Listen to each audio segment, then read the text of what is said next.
It's Bitcoin-backed bond. So it's a 10-year bond.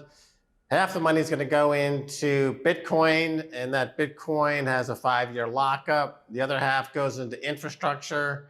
It pays a 6.5% coupon, and after 5 years, investors start getting back a portion of their Bitcoin. So there's a lot of potential upside there.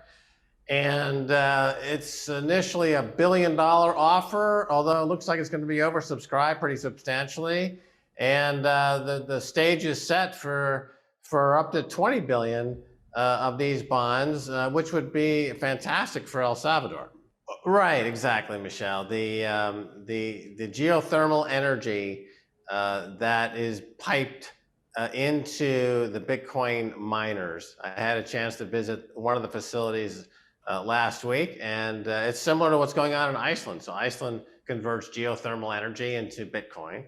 And so here in El Salvador, they have access to lots and lots of geothermal energy. And President Bukele teamed up with Blockstream and Bitfinex and to put together this bond, and also Bank to the Future is going to be involved.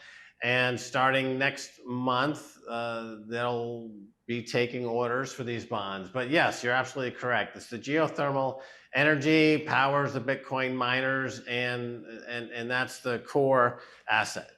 Well, the bonds will be ready to go in February. There's already geothermal facilities up and running right now, so they've got the geothermal energy happening, and they'll be building that out. So there's plenty of room to keep building that out, and it's a proven model. They've got proof of concept, and there's a big market for these bonds. You're saying oversubscribed at the moment? Well, yeah, that's my understanding. You know, I've been working diligently myself and trying to help raise money for these bonds. As you know, I'm a former stockbroker on Wall Street. I spent my entire professional career selling securities, so I know all about stocks and bonds and how to sell them.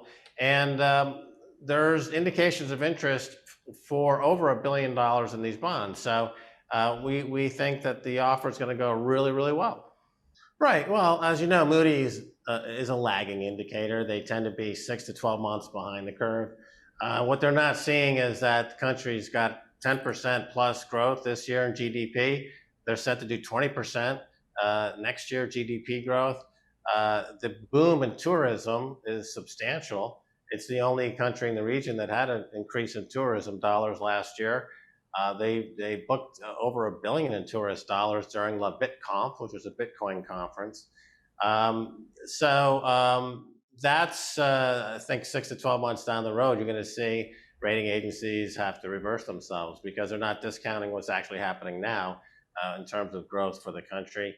And this is the beginning, I think, of a regional explosion in Bitcoin adoption and Bitcoin mining. And this is the goal here is to be the Singapore of Latin America.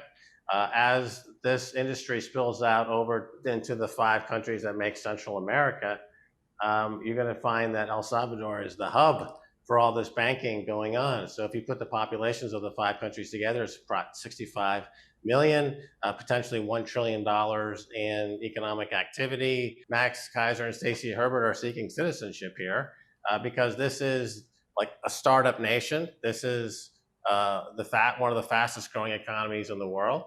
It's got one of the most visionary, progressive presidents in the world. And quite frankly, in the US, things are looking quite dire. You've got infant mortality up, life expectancy down. You've got deaths of despair skyrocketing with overdoses and suicides. And it's become a dysfunctional mess. So a lot of people in America and Canada and other countries are saying, you know what, we're going to leave the dying legacy banking system, and we're going to move to El Salvador, where they've got a Bitcoin standard, a visionary leadership in place, and the potential for enormous upside. It doesn't have to be anywhere than where it is right now because the dividend's covered from taxation. So that's where the 6.5% coupon comes from. The kicker is on the 500 million that's going to be invested in Bitcoin that has a 5-year lockup. And then looking forward, over any 5-year stretch of time since Bitcoin's inception, you have remarkable upside. So investors are able to participate in that as well. But for the average bond investor out there, they're not seeing anything over 2% on a 10-year note. And so 6.5% is very attractive. We know from MicroStrategy, Michael Saylor's company, he was able to sell billions of paper essentially to buy Bitcoin, offering roughly 6 1/8, I believe, was the coupon on that bond. And that was quickly oversubscribed. So the market around the world of the $100 trillion, Michelle, in investable assets around the world, there's a real need to get exposure to Bitcoin. As the biggest money managers in the world, like Bill Miller, Ray Dalio, Paul Tudor Jones, they're all now pointing to Bitcoin as the place to be as inflation rages. Paul Tudor Jones calling Bitcoin the fastest horse in the race. The typical cycles that the price is known for. And so they get the best of both worlds. You're getting nice yield, current dividend, and you get the upside as well. So that's what makes this bond so attractive, and that's why people are lining up to buy it. Within 10 years, most of the fiat money in the world today is going to be worthless, because we're at a point now where the printing of fiat by the major central banks, whether it's the Fed, the ECB, Bank of England, Bank of Japan, has gone into hyperbolic kind of mania. And that's all going to Venezuela. In other words, Venezuela is the role model for countries like the United States and others who are just hyperbolically printing absolutely out of control. So Bitcoin in those terms is literally has an infinite price target. I'd rather be a couple of years too early than one day too late. What we know, Michelle, is that over 300 years, not a single fiat money has escaped insolvency and losing either 100% or 99% of its value. That's the track record fiat money has for the past 300 years. None have escaped going to zero. So why would you bet that suddenly that 300-year trend is going to somehow change course?